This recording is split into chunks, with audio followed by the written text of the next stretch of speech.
তাদের প্রতি মানুষ এত দুর্বল কারণ কি?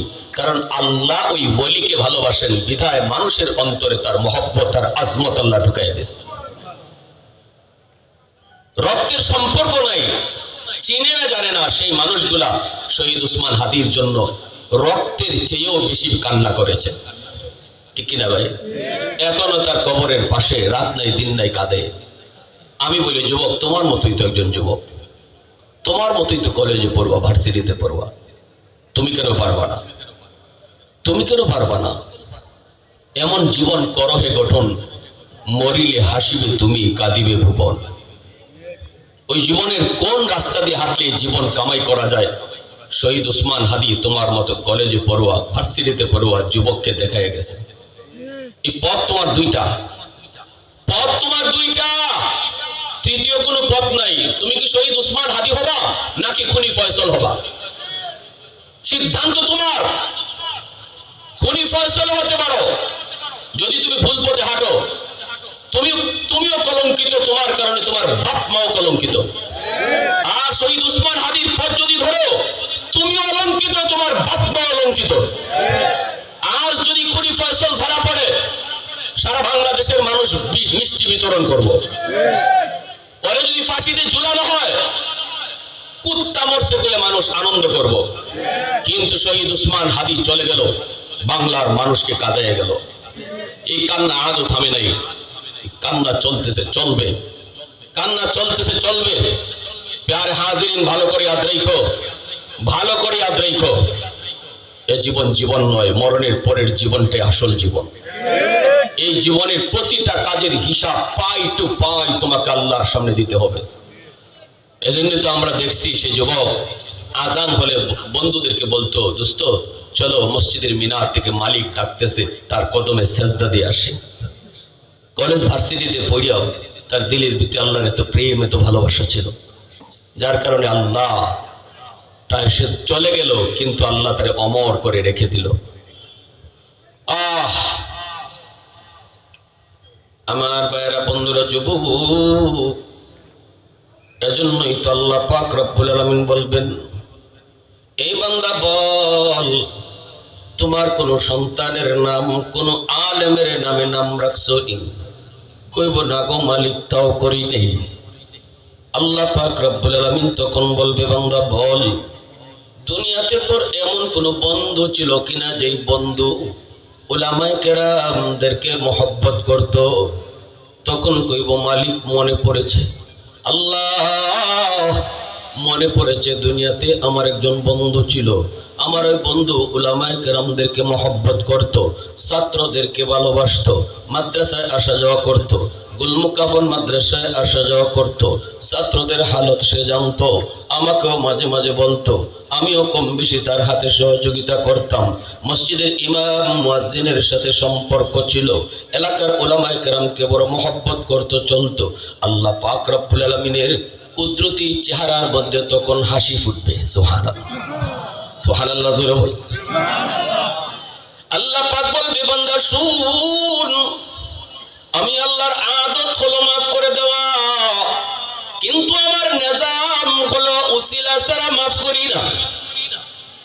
আমার নবীর নায়েবে রাসূল, আমার নবীর নায়েবে নবী উলামায়ে কেরামের সাথে তোর সম্পর্ক ডাইরেক্ট প্রমাণিত হয় নাই, কিন্তু ইনডাইরেক্ট প্রমাণিত হয়েছে। ওই কাজটারে, ওই আমলটারে উসিলা বানাইয়া আমি আল্লাহ হাসরের ময়দানে তোমার নাজাতের ফয়সালা করে দিলাম। আল্লাহ যদি এই আমলকে উসিলা বানাইয়া হাসরের ময়দানে তোমাকে আমাকে মাফ করে দেন, এই ক্ষমতা আল্লাহর আছে না নাই? আরেকটু জোরে কো, আছে না নাই? আল্লাহ চাইলে পারেন কি পারেন না? কারো কাছে আল্লাহর জবাব দেওয়া লাগবে নাকি? আরেকটু জোরে কো, জবাব দেওয়া লাগবে নাকি? ভাইরা, বন্ধুরাও, এজন্যই তো রাইসুল মুফাসসিরিন আব্দুল্লাহ ইবনে আব্বাস রাদিয়াল্লাহু তাআলা আনহু বলেন, উলামায়ে কেরামের প্রতি কারো মহব্বত যদি নির্ভেজাল হয় রে যুবক, তিনি বলেন আল্লাহ পাক তাকে বিবি আসিয়ার মতো দৌলতে ঈমান সাথে দিয়া জান্নাত দেখায়া দেখায়া তারে মরণ দিবে। এই উম্মতের ভিতরে যিনি সবচেয়ে বেশি আল্লাহর কোরআনকে তিনি বুঝছেন, রাসূল যারা সার্টিফিকেট দিয়েছেন সবচেয়ে বড় মুফাসসির রাইসুল মুফাসসিরিন আব্দুল্লাহ ইবনে আব্বাস রাদিয়াল্লাহু তাআলা আনহু, তিনি বলছেন আলেম ওলামার প্রতি কারো যদি মহব্বত থাকে, কেউ যদি বলে ওলামায়ে কেরামকে দেখলে আমার ভালো লাগে, মাদ্রাসায় গেলে আমার দিলটা শান্তি হয়, ছাত্রদেরকে দেখলে আমার দিলটা খুশি হয়ে যায়, এমন কথা যদি সত্যি কেউ দিল থেকে কয়, আল্লাহ পাক রব্বুল আলামিন বিবি আসিয়ার মতো দৌলতে ঈমান দিয়া তারে মরণ দিবে। আর যদি কেউ কয় মৌলবী দেখতে ভালো লাগে না, এই মোল্লা মুন্সিরা এই দেশটারে খাইছে, এমনও কয়নি না কয় না? এমন কথা যদি কেউ কয়, আমি মৌলবী কইতেছি না, রাসূলের সব সাহাবীদের ভিতরে যিনি আল্লাহর কোরআন সবচেয়ে বেশি বুঝছেন, উম্মতের ভিতরে যিনি সবচেয়ে বেশি কোরআন বুঝছেন, নবীজির আপন চাচাতো ভাই আব্দুল্লাহ ইবনে আব্বাস রাদিয়াল্লাহু তাআলা আনহু রাইসুল মুফাসসিরিন, তাফসীরের কিতাবের ভিতরে তিনি নিজে লিখেন, কেউ যদি কয় মৌলবী মুন্সি আমার ভালো লাগে না, মাদ্রাসা আমার দেখতে ভালো লাগে না, দেশটারে মৌলবীরা নষ্ট করেছে, মৌলবীরা দেশটারে খাইছে, দিলের ভিতরে যদি মাদ্রাসার প্রতি তার দুশমনি থাকে, উলামায়ে কেরামের প্রতি তার বিদ্বেষ থাকে, তিনি বলতেছেন ওই লোকটা মরণের সময় ফেরাউনের মতো বেঈমান হয়ে মরবে, তার কপালে যত বড় নামাজের দাগ থাকুক, বছরে বছরে সে যত উমরাই করুক, বছরে বছরে সে যত হজই করুক, মসজিদ মাদ্রাসায় লক্ষ লক্ষ টাকা দান করুক, তবুও তিনি বলতেছেন আমি আব্দুল্লাহ বলতেছি মরণের সময় ফেরাউনের মতো বেঈমান হয়ে মরবে। নাউজুবিল্লাহ। যখন রাইসুল মুফাসসিরিন বলেন, যদি আমার কথা তোমাদের বিশ্বাস না হয়, এরপরে কথাটা আরো শক্ত করে বলছেন, আমার কথা যদি তোমাদের বিশ্বাস না হয় তাহলে তোমরা তার কবর খুঁদো। কি কইছেন? কবর খুঁদো।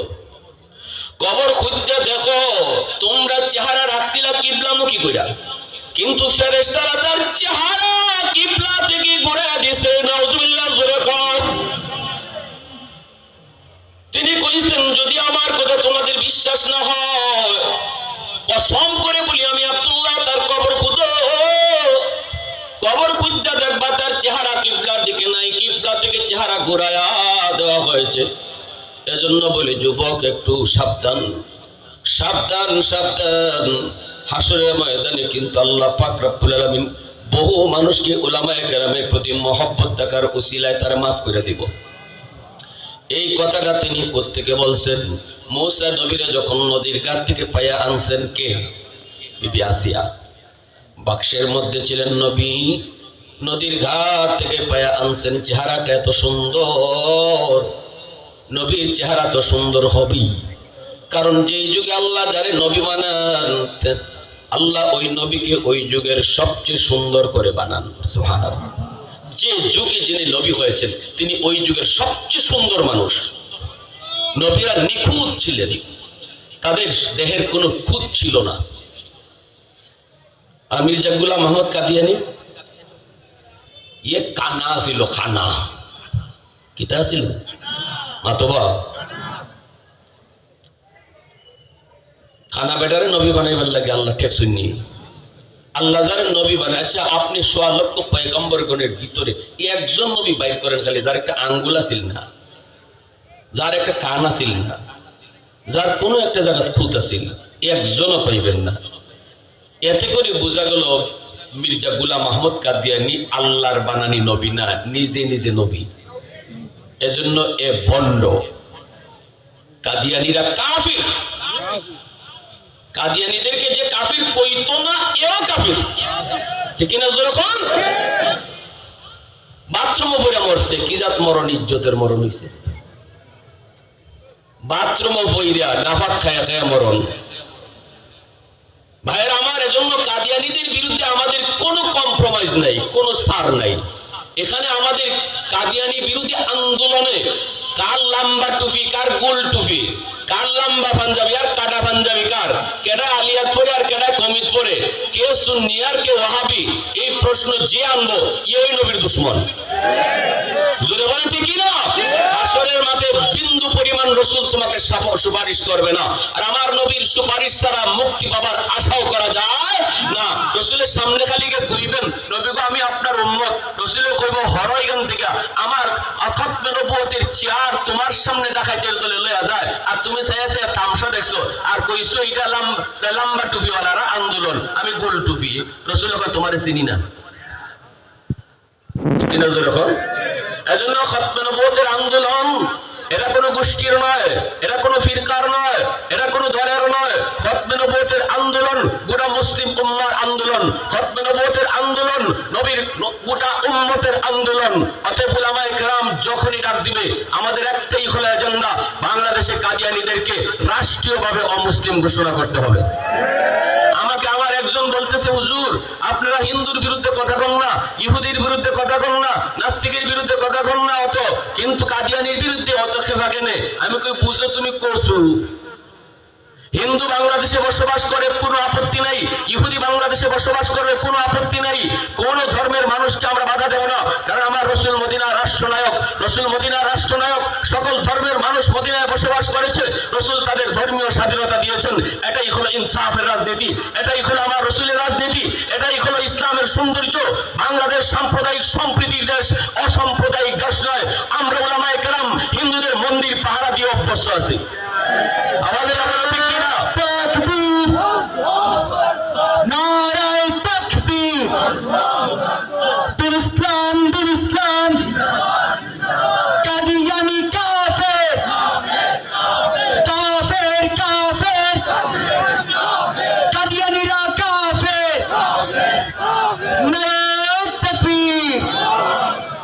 হিন্দু কোনদিন কয় আমি মুসলমান?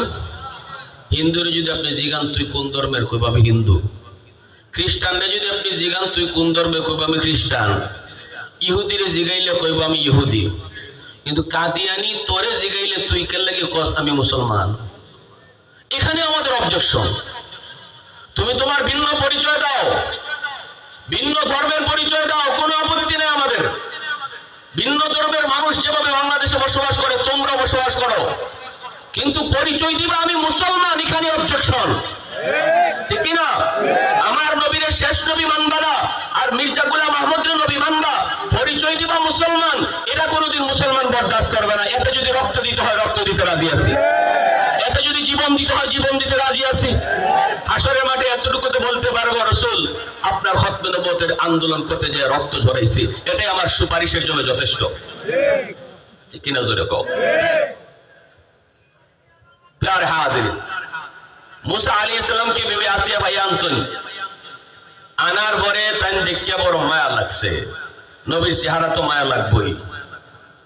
ফেরাউনের কাছে লই আইয়া কইতেছেন রাবি গো দেখো কত সুন্দর একটা বাচ্চা নদীর ঘাটে পাইছি, আমার যে মায়া লাগে। আল্লাহ এখন আসিয়া তুমি আমার নবীর চেহারা দেখিয়া কইছো মায়া লাগে, তেনেও আমারও তোমারে মায়া লাগে। আল্লাহ দৌলতে ঈমান দিয়া দিয়েছেন। আর ফেরাউনে কইছিল আমার কিতা কিতা জানি লাগে।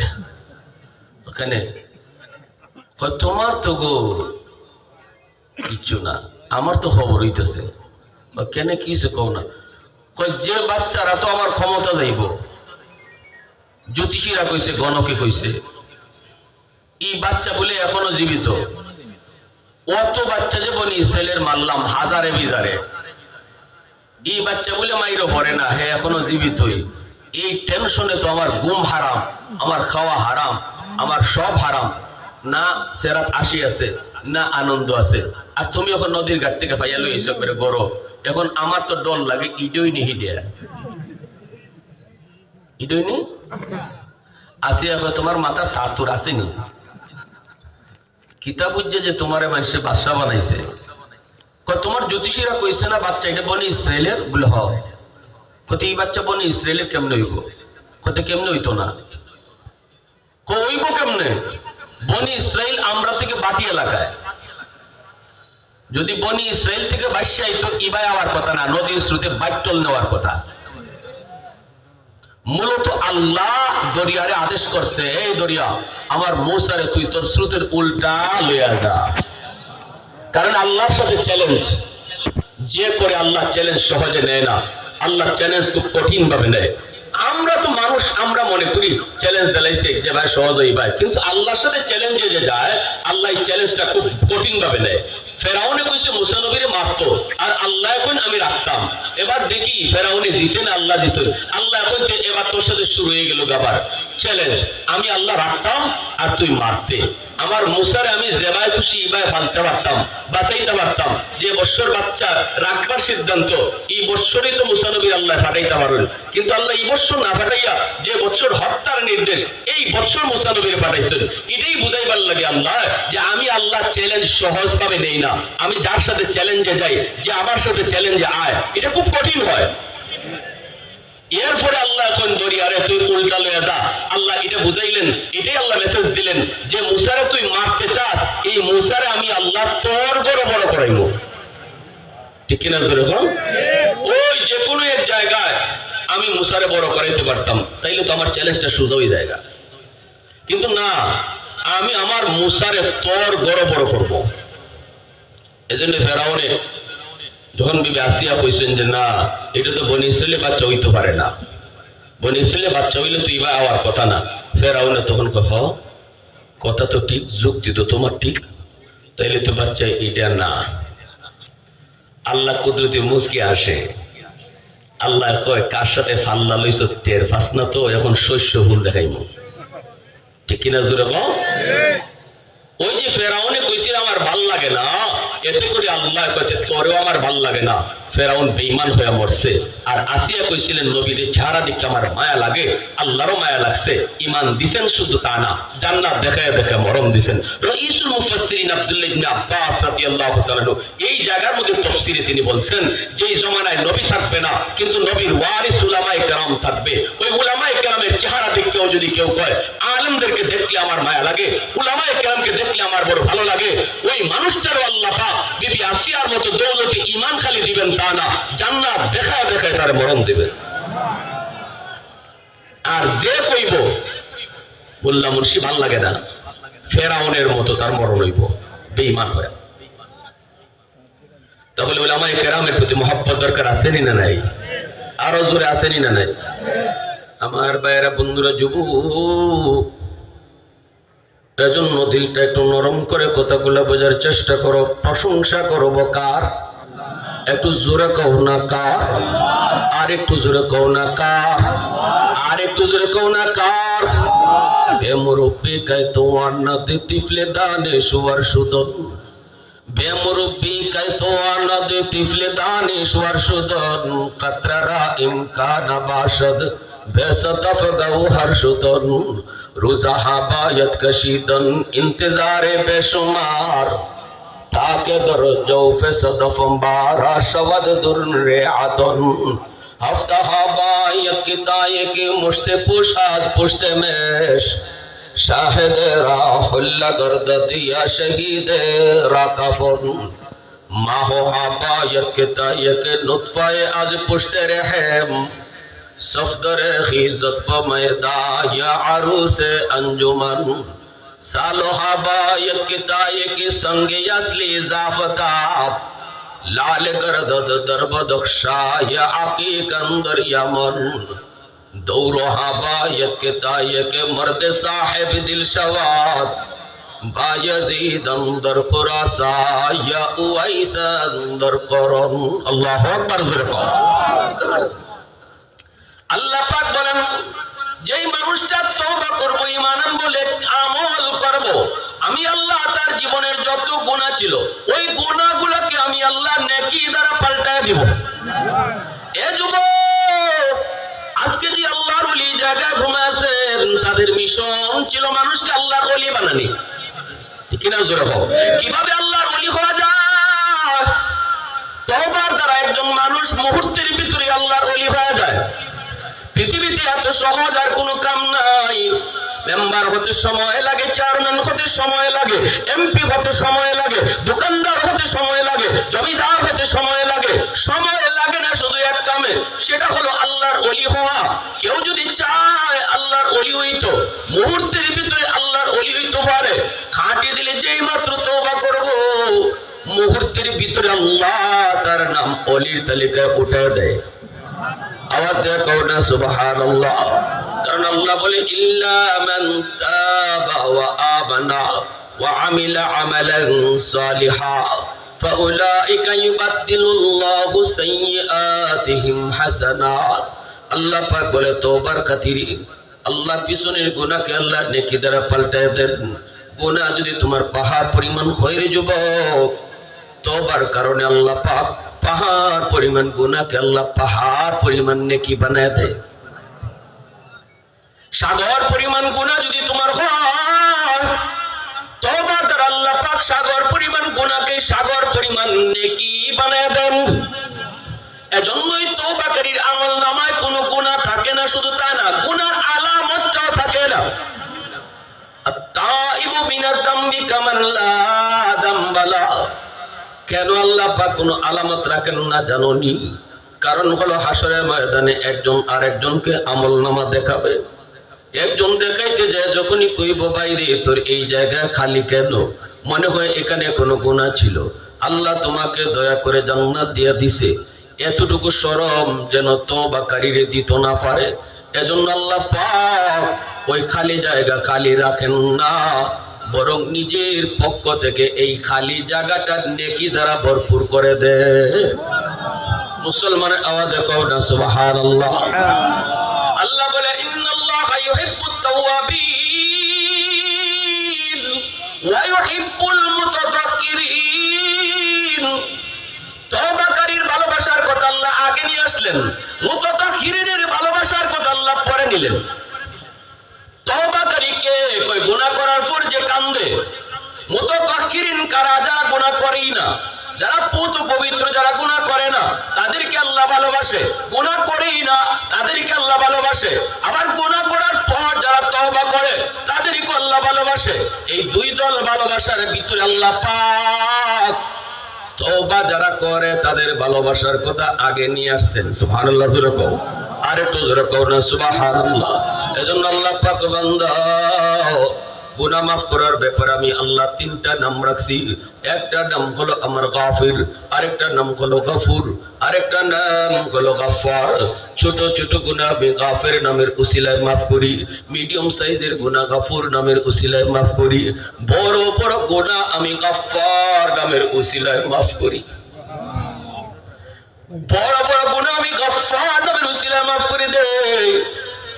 এজন্য আবু বকর সিদ্দিক রাদিয়াল্লাহু তাআলা আনহু উমর ফারুক রাদিয়াল্লাহু তাআলা আনহুকে বলতেছেন, ভাই ওমর, তোমার জীবনের নেকি আমার চেয়ে বেশি। আবু বকর সিদ্দিক রাদিয়াল্লাহু তাআলা আনহু উমর ফারুক রাদিয়াল্লাহু তাআলা আনহুকে বলেন, তোমার জীবনের নেকি আমার চেয়ে বেশি। ওমর ডাক দিয়ে বলতেছেন, ভাই আবু বকর, কোন যুক্তিতে আমার নেকি বেশি? আপনি তো সবার উপরে, আপনার মর্যাদা নবীর পরে উম্মতের মধ্যে সবার উপরে, আমি উমরের চেয়ে আপনার মর্যাদা বেশি, তাহলে আমার নেকি বেশি হলো কেমন করে? কোন যুক্তিতে আমার নেকি বেশি? তখনই হযরত আবু বকর সিদ্দিক বলেন, ভাই ওমর, কোনো যুক্তি নয়, কোনো যুক্তি নয়, তবে দলিল আছে, দলিল। কিসের দলিল? কই কোরআনের আয়াত দলিল। সুবহানাল্লাহ জোরে কইতেন না, আর একটু জোরে কইতেন না। প্রশংসা করব কার? জোরে কও না কার?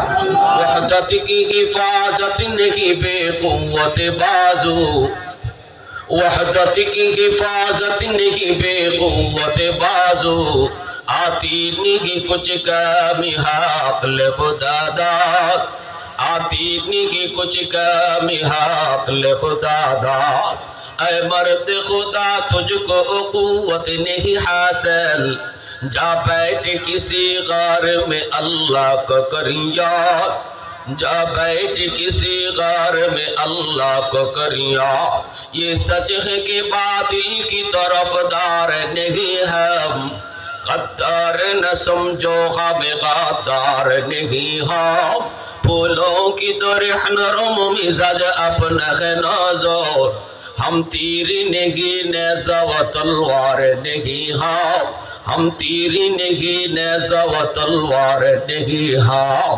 मुसलमाনের आवाज को আল্লাহু আকবার।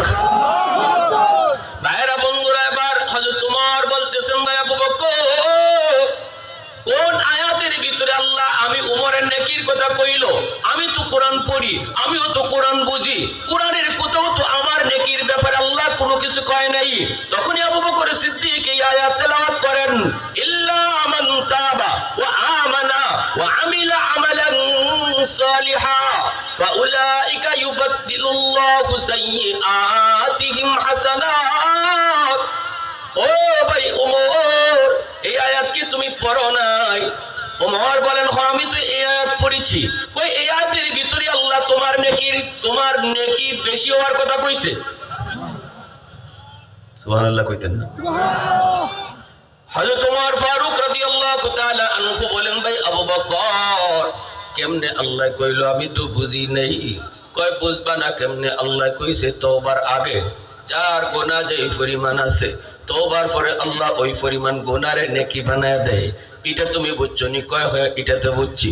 কয় তাহলে এবার তুমি কও, মুসলমান হওয়ার আগে তোমার গুনাহ আমার সমান আছিল না বেশি আছিল? আমার থেকে কম আছিল না বেশি আছিল? ওমর বলেন, মুসলমান হওয়ার আগে তো আমার গুনাহ বেশি ছিল, আমার গুনাহটাই বেশি ছিল, আপনার চেয়ে আমার গুনাহটাই বেশি ছিল। এই কথা একমত নি? বলে হয় একমত। ও ভাই ওমর, তাহলে ইসলাম গ্রহণ করার পরে আল্লাহ যদি এই গুনারে নেকি বানায় দেয়, তাহলে গুনাহ যেমন তোমার আগে বেশি আছিল, এখন তো নেকিও তোমার বেশি হয়ে গেছে। সুবহানাল্লাহ ওয়া বিহামদিহি সুবহানাল্লাহ। সাহাবায়ে কেরামের ভিতরে আলোচনা হইতো কি লইয়া, আর আমরার মাঝে আলোচনা হয় কিতা লইয়া? ফুদ কয়লা লন্ডন ফাটাইছো? কয় না, 2 জন গেছো। হে বেটা কয় আমার 3 লাখে হারছই। ঠিক না নি? আমরা তো ইতোই প্রতিযোগিতা, ঠিক না?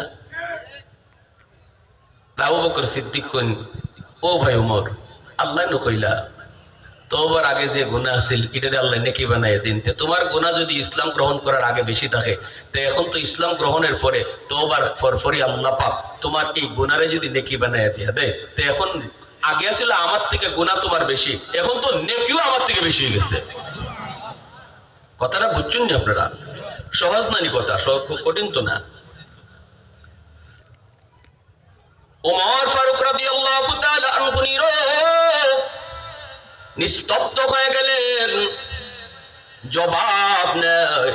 কারণ আল্লাহর কোরআনের আয়াত দিয়া যদি কাউকে দলিল দেওয়া হয়, এখানে আর কোনো যুক্তি চলে না, এখানে কোনো পণ্ডিতি চলে না, এখানে কোনো কথা চলে না।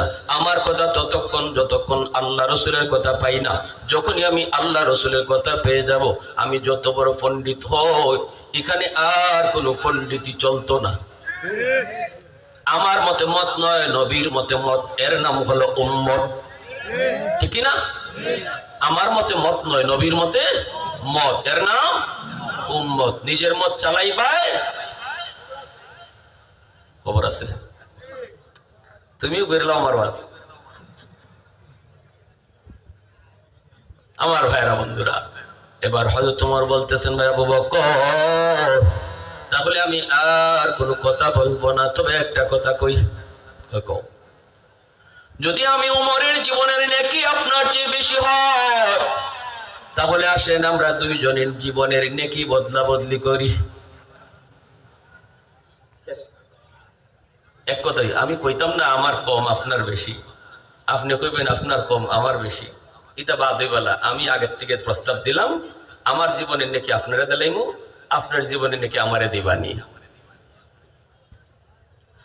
সিদ্দিক আকবর একটু নীরব, সাথে সাথে হযরত ওমর ফারুক রাদিয়াল্লাহু তাআলা আনহু বলেন, ভাই আবু বকর, গোটা জিন্দেগির নেকি আমাকে দেওয়া লাগতো না, আমি ওমর আমার গোটা জিন্দেগির নেকি তোমাকে দিয়ে দিব, তুমি শুধু আমাকে 1 রাতের নেকি দিবাইনি। 1 রাতের নেকি যদি আমাকে দাও, আমি ওমর গোটা জিন্দেগির নেকি তোমাকে দিয়ে দিব। এই কথা বলতেই আবু বকর সিদ্দিক বলতেছেন, ভাই ওমর, এটা কোন রাতের কথা তুমি বলছো? তখনই ওমর বলেন, সেটা হলো ওই রাত যেই রাতে আমার মায়ার নবীর সাথে আপনি হিজরত করেছেন। সিদ্দিক তেরা নাম সে ইসলাম রহেগা, सिद्दीक तेरा नाम से इस्लाम रहेगा, दुनिया की सदाकत में तेरा नाम रहेगा। दुनिया की सदाकत में तेरा नाम रहेगा, फारूक तेरा नाम से इस्लाम रहेगा, दुनिया की अदालत में तेरा नाम रहेगा, दुनिया की अदालत में तेरा नाम रहेगा, उस्मान तेरा नाम से इस्लाम रहेगा, दुनिया की सखावत में तेरा नाम रहेगा, दुनिया की सखावत में तेरा नाम रहेगा, हैदार तेरा नाम से इस्लाम रहेगा, दुनिया की शुजाअत में तेरा नाम रहेगा, मुआविया तेरा नाम से इस्लाम रहेगा, दुनिया की सियासत में तेरा नाम रहेगा, दुनिया की सियासत में तेरा नाम रहेगा। मुसलमाনের আওয়াজে বলো আল্লাহু আকবার। ভাইরা বন্ধুরা, যেই মাত্র এই কথাটা বলছে নাম হযরত ওমর চোখে পানি ছেড়ে কান্দেন আর বলতেছেন, ভাই আবু বকর, আমি তো ওই রাতের নেকিটা চাই যেই রাত্রে তুমি নবীর জন্য দরজার সামনে দাঁড়ায় দাঁড়ায় পাহারা দাঁড়ায় অপেক্ষা করেছো। আমার রসুল কখন এসে তোমাকে ডাক দিবেন, দরজার পাশে দাঁড়ায় দাঁড়ায় তুমি সারা রাত অপেক্ষা করেছো। বিছানার মধ্যে পিঠ লাগাও নাই, বিছানায় তুমি পিঠ লাগাও নাই। নবীজি গভীর রাতে দরজার পাশে এসে ডাক দিয়েছেন, আস্তে আস্তে ডাক দিয়েছেন, আবু বকর। সাথে সাথে তুমি দরজা খুলে দিয়েছো। রসুল তোমারে জিজ্ঞাসা করেছেন, আবু বকর, মদিনার মানব দানব পাক পাকালি সবাই ঘুমায় আছে, মক্কার মানুষও ঘুমায় আছে, আরবের মানুষও ঘুমায় আছে, এই ঘুমন্ত মানুষগুলার ভিতরে তুমি এত তাড়াতাড়ি কেমনে দরজা খুলছো? এরে আবু বকর, তুমি কি ঘুমাও না? সেদিন আপনি বলেছিলেন, নবী গো, 40 দিন আগে আপনি ইশারা দিয়েছিলেন, আবু বকর কোন এক রাতে তোমাকে নিয়ে হিজরত করব। ওগো নবীজি, খোদার কসম, ওই দিন থেকে আজ পর্যন্ত আমি বিছানায় পিঠ লাগাই না। গভীর রাতে যদি আমার মায়ার নবী দরজার পাশে এসে আমাকে আস্তে করে ডাকতেন, আর যদি আমার দরজা খুলতে দেরি হয় তাহলে নবীজির কষ্ট হবে। সেদিন তুমি বিছানায় পিঠ লাগাও নেই, মায়ার নবীর জন্য 40টা রাত অপেক্ষায় ছিলা। এরপরে মায়ার নবীকে নিয়ে তুমি রওনা দিয়েছো, গারে সুরের দিকে উঠবা। এত উঁচা পাহাড়, এই পাহাড়ের উপরে হলো সেই গুহা। সেই গুহায় তুমি কেমনে উঠছো?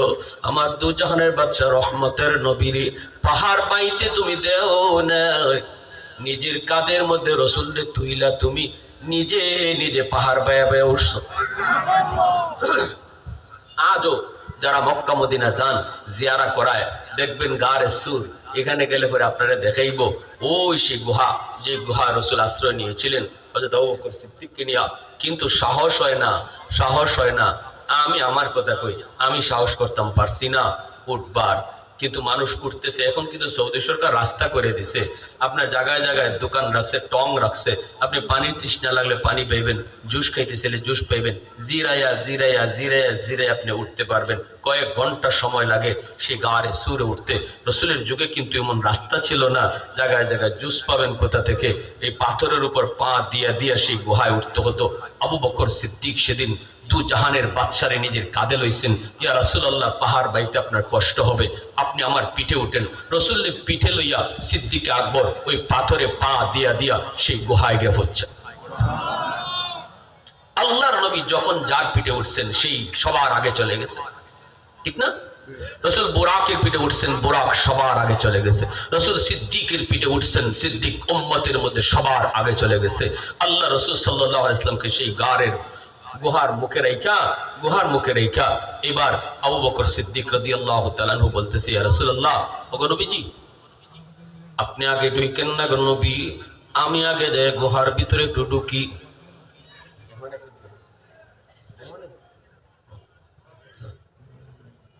অসুস্থ?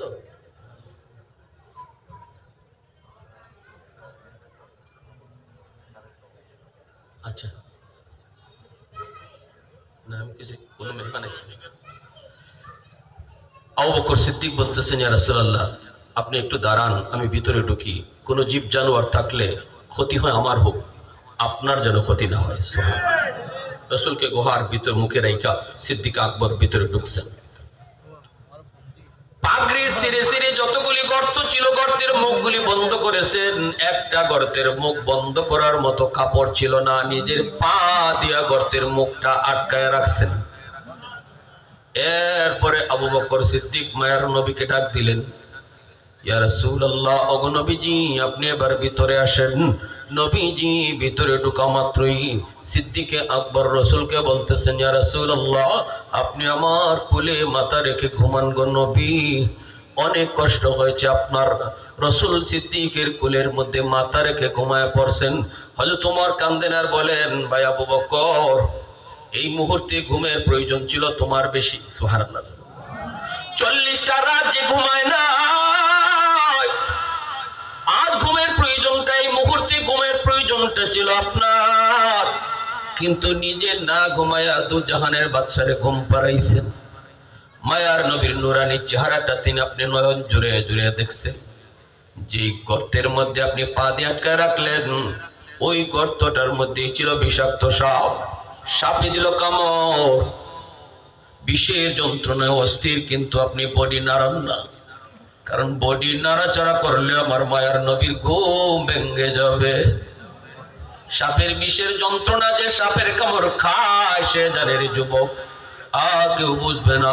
সিদ্দিক আকবরের চেহারাটা পর্যন্ত কালো হয়ে গেল, দাঁতে দাঁতে কিরিমিরি খেয়ে তিনি হজম করতেছেন। এরপরও নিজের বডিটা নাড়াচাড়া করেন না, কারণ দুজাহানের বাদশা তার কুলে ঘুমাইতেছেন। নবীজির ঘুম ভাঙলে কষ্ট হবে। সাহাবায়ে কেরাম কত বড় আশিক ছিলেন। হযরত আলী রাদিয়াল্লাহু তাআলা আনহুর ওরাতেও রসুল তাবুক যুদ্ধ থেকে ফিরে আসার পথে এবার রসুল একটু ঘুমাইছিলেন। হযরত আলী আসরের নামাজ পড়তে পারেন নাই। আলী মনে করছেন হয়তো রসুল একটু পরে উঠে যাবেন, কিন্তু নবীজির আর ঘুম ভাঙলো না। সূর্য ডুবে গেল, রসুলের ঘুম ভাঙলো। রসুল বলতেছেন, আলী, ও আলী, চেহারাটা এমন কেন? আসরের নামাজ বুঝি তুমি পড়ো নাই? আলী বলতেছেন, নবী গো, নামাজ পড়ি নাই গো নবী, কাজা হয়ে গেছে। রসুল বলেন, আমাকে ডাক দিলা না কেন? আলী বলে, ইয়া রাসূলুল্লাহ, দুজাহানের বাদশা আমার কুলে ঘুমায়, এমন খুশনসিব কয়জনের আছে গো নবী?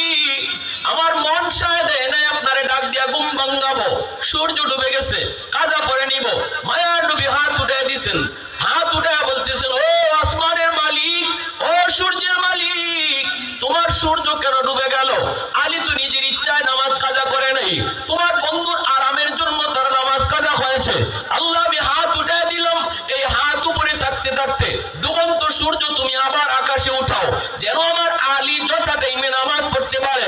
রদ্দে শামস নামক কিতাবের ভিতরে লিখেন, রসুলের হাত উপরে থাকতে থাকতে আল্লাহ পাক ডুবন্ত সূর্য আবার আকাশে উঠায় দিলেন।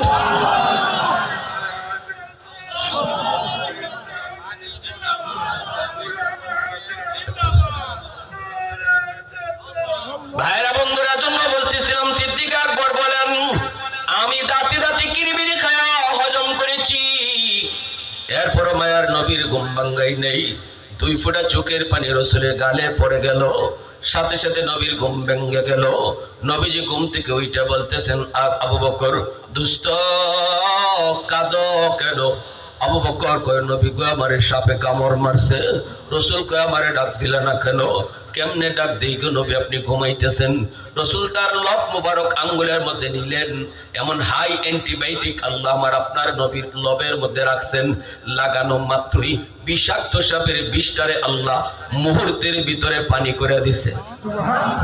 সুবহানাল্লাহ, জোরে বলেন। রসুল ডাক দিছেন, সাপ, বল আমার বন্ধুর কানে কেন কামড় দিছ? গর্তের ভিতর থেকে সাপ বাইরেছে, আল্লাহর কাছে জবান চাই, আল্লাহ সাপের জবান খুলে দিছে।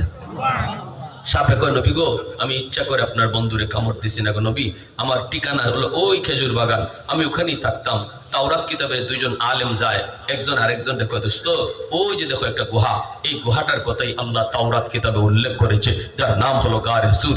আখিরি নবী এখানেই হিজরতের রাতে আশ্রয় নেবেন। আমি এই কথাটা শুনে ফেলেছিলাম গো ইয়া রাসূলুল্লাহ, সেদিন থেকে আমি আমার বাসস্থান পরিবর্তন করে গুহায় এসেছি, শুধু এক নজর আপনাকে দেখার জন্য। কিন্তু আপনার বন্ধুর পায়ের কারণে আমি বের হতে পারতেছি না। আমি বেশি দূর যেতাম না খাওয়া দাওয়ার জন্য, দ্রুত আসতাম। কখন আপনি কখন কোন অবস্থায় আসেন আবার চলে যান। আমি দীর্ঘদিন অপেক্ষায় এক নজর আপনারে দেখব, সেই মনের আশা আজ পূরণ হতে চলেছে। কিন্তু আপনার বন্ধুর পার কারণে বের হতে পারি নাই, আর কোনো রাস্তাও নাই, এজন্য কামড় দিছি, বেয়াদবি মাফ করবেন। আমার ভাইয়েরা বন্ধুরা, হযরত উমর বলতেছিলেন, ভাই আবু বকর, ওই একটা রাতের নেকি আমারে দিলে আমি উমর আমার জিন্দেগির নেকি তোমারে দিয়ে দিই। শেষ দিয়ে দিচ্ছি কথাটা। এবার আবু বকর সিদ্দিক বলে, ভাই উমর, আমি তো নিজেও জানি না ওই রাত্রে আমার কি পরিমাণ নেকি হয়েছে। চলো আমরা দুজন রসুলের কাছে যাই। নবীজির কাছে আসছেন জানার জন্য। রসুল বলেন, কি ব্যাপার? দুজনই তো রসুলের শ্বশুর নানি। আবু বকর তো শ্বশুর, তোমারও মাথা হগলে মাথা নেবা ডরাইতেছে অনেকে শ্বশুর। তো আবু বকর সিদ্দিক বলে, রাসূলুল্লাহ, আমরা জীবনে নেকি বদলা বদলি করতাম, উমর তার জিন্দিগির নেকি আমারে দিয়ে দিব, আর আমার এক রাতের নেকি চাই। ওগো নবীজি, আমি নিজেও জানি না ওই রাত্রে আমার কেমন নেকি হইছে, বদলাইতাম যে লাভ হইব না লস হইব, এটা তো বুঝন লাগে। আপনার কাছে আইসি জানতাম কেমন নেকি হইছে ওই রাত্রে। রাসূল বলে, এটা কোন রাত? বলে, ইয়া রাসূলুল্লাহ, হিজরতের রাত। আল্লাহ নবী বলে, আবু বকর, বদলানি তোমাদের কাম, কারণ দুইজন তোমরা আমার শ্বশুর। আমার কথা কে খুশি হওয়ার কে বেজার হোক, কার লাভ হয় কার লস হয় আমি এটা নাই। তবে যেটা জানতে চেয়েছ, ওই এক রাতের নেকি যদি এক পাল্লায় রাখা হয়, আর গোটা উম্মতের নেকি যদি এক পাল্লায় রাখা হয় রে আবু বকর, তোমার ওই এক রাতের নেকির পাল্লা ভারী হয়ে যাবে। সিদ্দিক আকবর ইবনে কুহাফা, রসুলের অবিকল ছায়া ছবি, দিনের তোরে কে আর এমন, দিনের তোরে কে আর এমন, উজাড় করে দিল যা কিছু ছবি, উজাড় করে দিল যা কিছু ছবি। আল্লাহু আকবার, জোরে বলেন। ভাইরা বন্ধুরা, এবার আমরা যারা এখানে বসলাম, আমরা আল্লাহর ওলি এখানে শুয়ে আছেন, এই ওনার প্রতিষ্ঠিত মাদ্রাসায় আসছি, যে ওলির মিশন ছিল মানুষকে আল্লাহর ওলি বানানো। আমরা কি আজকে একটু তওবা কইরা আল্লাহর ওলির দফতরের নাম লেখাইতাম পারি না? কারা কারা তওবা নিয়তে বসে হাত উঠে আল্লাহরে দেখাও। আল্লাহ তুমি কবুল করো। আল্লাহ, আমরা তওবা করলাম, আর জীবনে গুনাহ করবো না। আল্লাহ, আর জীবনে তোমারে নারাজ করবো না। আল্লাহ, যে পথে ভুল পথে চলছি, তওবা করে আর ভুল পথে চলবো না। আল্লাহ, আমাদের তওবাকে কবুল করো। সবাই বলে আমিন। আমি আপনাদের সামনে মুসাফির হিসাবে একটু আল্লাহর ওলির এই রেখে যাওয়া আমানত, এই আমানত একটু সহযোগিতার হাত বাড়াবো। কেউ যদি এমন কেউ থাকেন যে আপনার আওলাদ থেকে যেন আল্লাহ এরকম আল্লাহর ওলি হিসেবে কবুল করে, আল্লাহ পাকের কাছে এই খাস দোয়া করব। একজন ভাই সবার আগে বলেন, হুজুর ইনশাআল্লাহ আমি এই আল্লাহর ওলি রেখে যাওয়া এই আমানত, এই প্রতিষ্ঠানে আমি 10,000 টাকা দিব। আল্লাহ যেন আমার আওলাদ